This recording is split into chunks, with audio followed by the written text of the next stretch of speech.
मोदी जी के पास खुद से भैंस बुद्धि है। अगर आदमी वाला बुद्धि होता, आप समझिए, तो वो नाला से गैस बनाते हैं, उस पर चाय बनाते, टोपिया रख देते, को पाइप घुसा देते, चूल्हे से जोड़ देते। ये इतना बड़ा टेक्निक, इतना बड़ा आविष्कार, भैंस बुद्धि के ज्ञाता।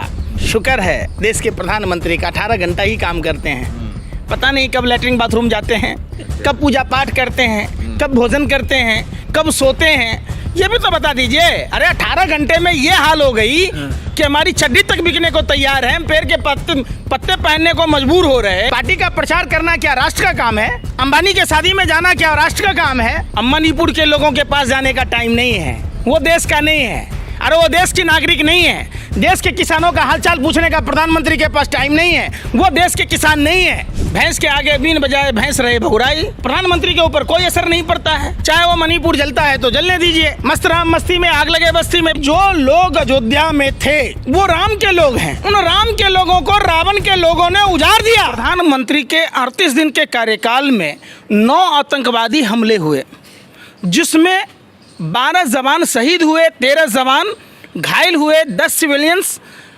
शहीद हो गए और 50 से अधिक सिविलियंस घायल हैं। तो प्रधानमंत्री जी आंखें लाल करके दिखाने की बात कह रहे थे, प्रधानमंत्री 56 इंची का सीना दिखा रहे थे, प्रधानमंत्री 1 सर के बदले में 10 सर लाने की बात कह रहे थे। तो प्रधानमंत्री जी बताइए ना, आखिर ये कैसे हुआ? और प्रधानमंत्री का एक वीडियो मैं सुना देता हूँ। जब रुपया गिरता था तो दिल्ली में बैठी सरकार की गलती है, जब कोई घटना होती थी तो दिल्ली में बैठी हुए। तब प्रधानमंत्री के बयान के हिसाब से आज दिल्ली में नरेंद्र मोदी जी गद्दी पर बैठे हैं, एक कमजोर प्रधानमंत्री बैठा है। अरे 56 इंच वाले प्रधानमंत्री भैया, इस तरीके की वारदातें हो रही हैं। मजबूत प्रधानमंत्री, अगर प्रधानमंत्री मजबूत होते तो ये 9 आतंकी हमले नहीं होते।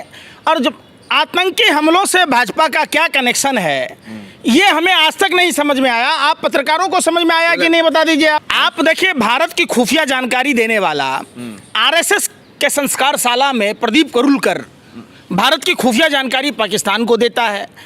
भाजपा आरएसएस के संस्कार शाला में पले बढ़े प्रदीप करूलकर के बाद आप आइए ध्रुव सक्सेना भारत की खुफिया जानकारी देता है। जिस शर्मा को गैलेंट्री अवार्ड से नवाजा गया वो खुफिया जानकारी पाकिस्तान को देता है। तो ये सब के तार कहीं ना कहीं से जुड़े हुए हैं। हम देश की सरहदों की सुरक्षा की बात नहीं कर सकते, हम आतंकी घटनाओं पर बात नहीं कर सकते। ये कौन सा संविधान में धारा है? शुक्र है देश के प्रधानमंत्री का 18 घंटा ही काम करते हैं। पता नहीं कब लैट्रिन बाथरूम जाते हैं, कब पूजा पाठ करते हैं, कब भोजन करते हैं, कब सोते हैं, ये भी तो बता दीजिए। अरे 18 घंटे में ये हाल हो गई कि हमारी चड्डी तक बिकने को तैयार है, हम पेड़ के पत्ते पहनने को मजबूर हो रहे हैं।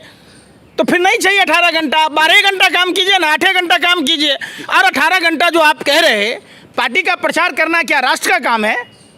आप हमको बताइए। अंबानी के शादी में जाना क्या राष्ट्र का काम है? अरे देश के उद्योगपति है भाई, क्या बात कर रहे हैं आप? देश के सबसे बड़े उद्योगपति है। अच्छा, मणिपुर के लोगों के पास जाने का टाइम नहीं है, वो देश का नहीं है। अरे वो देश की नागरिक नहीं है। देश के किसानों का हालचाल पूछने का प्रधानमंत्री के पास टाइम नहीं है, वो देश के किसान नहीं है। मोदी जी तो मैथ की ऐसी तैसी कर ही दिए, A+B के होल स्क्वायर में 2A भी एक्स्ट्रा निकाल लिया, आप भी निकाल लिए, आपका भी भैंस बुद्धि है। अच्छा। अरे 2014 में कीटनाशक दवाओं के दाम क्या थे, यूरिया, DAP, पोटास, कैल्शियम का दाम क्या था, आप हमको बताइए ना। हम अगर उन्हीं पैसों को बचाएंगे तो महीने का 6,000 रुपया बचेगा एक किसान को। जो किसान की लागत है, देश के पालनहार अन्नदाता किसान भाइयों के बारे में जो प्रधानमंत्री कहा करते थे, ये तो धरती के भगवान हैं, इन्हें आने से कौन रोकता है? अरे वोट क्लब तक वो प्रदर्शन करते थे। प्रधानमंत्री जी शर्म कीजिए, आपकी सरकार ने दिल्ली के तमाम बॉर्डरों पर लोहे के शूल लगा दिए, कोबरा वायर लगा दिया। यहाँ तक कि इस अभी की बात है, शंभू बॉर्डर से आगे जब आप देखेंगे तो ड्रोन से किसानों पर हमला किया जा रहा है। अरे भैया, आप कपड़ों से पहचान रहे थे, आपको वो देश के हिंदू किसान नहीं समझ में आया? आप बताइए ना। देश के प्रधानमंत्री और गृह मंत्री धर्म और मजहब की बात कहेंगे तो एक आम नागरिक को बोलने का पूरा अधिकार है। भैंस के आगे बीन बजाए भैंस रहे भगुराई। प्रधानमंत्री के ऊपर कोई असर नहीं पड़ता है, चाहे वो मणिपुर जलता है तो जलने दीजिए। मस्त राम मस्ती में आग लगे बस्ती में। प्रधानमंत्री का कोई उससे चिंता है कि मणिपुर पर आज तक नहीं गए? मणिपुर क्यों नहीं गए? पूरे विश्व का भ्रमण कर लिए, अंबानी की शादी में चले गए, मणिपुर क्यों नहीं जा रहे? अयोध्या में कि जो वहाँ के लोग थे उनको उजाड़ कर भाजपा के नेता आईएएस आईपीएस मिलकर वहाँ की ज़मीनों में बंदर बांट कर रहा है। ब्रजभूषण शरण सिंह का बेटा करण भूषण से ज़मीन ले रहा है। तो अब सोचिए कि जो लोग अयोध्या में थे वो राम के लोग हैं, उन राम के लोगों को रावण के लोगों ने उजाड़ दिया, ये कालनेमी के लोगों ने उजाड़ दिया। मोदी जी के पास खुद से भैंस बुद्धि है। अगर आदमी वाला बुद्धि होता, आप समझिए, तो वो नाला से गैस बनाते हैं, उस पर चाय बनाते, टोपिया रख देते, को पाइप घुसा देते, चूल्हे से जोड़ देते। ये इतना बड़ा टेक्निक, इतना बड़ा आविष्कार, भैंस बुद्धि के ज्ञाता है व्यर्थ शास्त्री के पास जब है तो सबको टेक्निक बता देना चाहिए। जैसे मन की बात कहते हैं उसी में बता देते कि इतना बड़ा परात लेना, परात को नाले पर ढक देना, उसको छेद करना, उसमें पाइप लगा देना, चूल्हे से जोड़ देना, उस पर चाय खाना सब बनाना। तो काहे के लिए आदमी 1000-1200 का सिलेंडर ले रहा, बताइए आप हमको। बादल से राडार को छुपाया जा सकता है क्या? आप बताइए ना। अरे बादल से राडार छुपेगा? और प्रधानमंत्री कहते थे मैं पढ़ता नहीं था, सिर्फ ऐसे ऐसे देख लेता था। अच्छा। फोटोजेनिक उनके दिमाग में घुस जाता था। अब आदमी पढ़ेगा ही नहीं बच्चा, तो बच्चा फेल हो जाएगा। तो देश को मूर्ख बनाना चाहते हैं क्या प्रधानमंत्री जी? प्रधानमंत्री परीक्षा पर चर्चा दे रहे, जो खुद परीक्षाओं से भागते रहे। अच्छा। आप समझिए, जब प्रधानमंत्री गुजरात में थे तो दिल्ली यूनिवर्सिटी से बीए कर लिया, जब दिल्ली में थे तब गुजरात यूनिवर्सिटी से मैं एंटायर पॉलिटिकल साइंस कर लिया, जो देश में है ही नहीं। कभी कहते क्या वो एक से एक इतिहास की भी ऐसी तैसी कर दी है, मैथ का कर दिए, साइंस का कर दिए। आप इतिहास देखिए भाइयों एवं बहनों, गुरु नानक देव जी, बाबा गोरखनाथ, कबीरदास के साथ बैठ के हम चाय पर चर्चा करते थे। अरे प्रधानमंत्री जी, आप तीनों का अलग अलग कालखंड है, वो हमारे महापुरुष हैं, आराध्य हैं।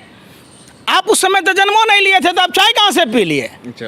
अब फिर कहते हैं प्रधानमंत्री परीक्षा पर चर्चा, देश के छात्रों को संबोधित करते हैं। कहते क्या है कि जो कठिन प्रश्न है पहले उसको बनाइए, आसान प्रश्न को बाद में बनाइएगा। अब मान लीजिए जिस छात्र को जो याद होगा वो आसानी से सॉल्व कर सकता है, तो प्रधानमंत्री से ये कुतर्क दे रहे कि कठिन प्रश्न को पहले सॉल्व कीजिए, तो विद्यार्थी परीक्षा में फेल होगा कि पास होगा? अच्छा।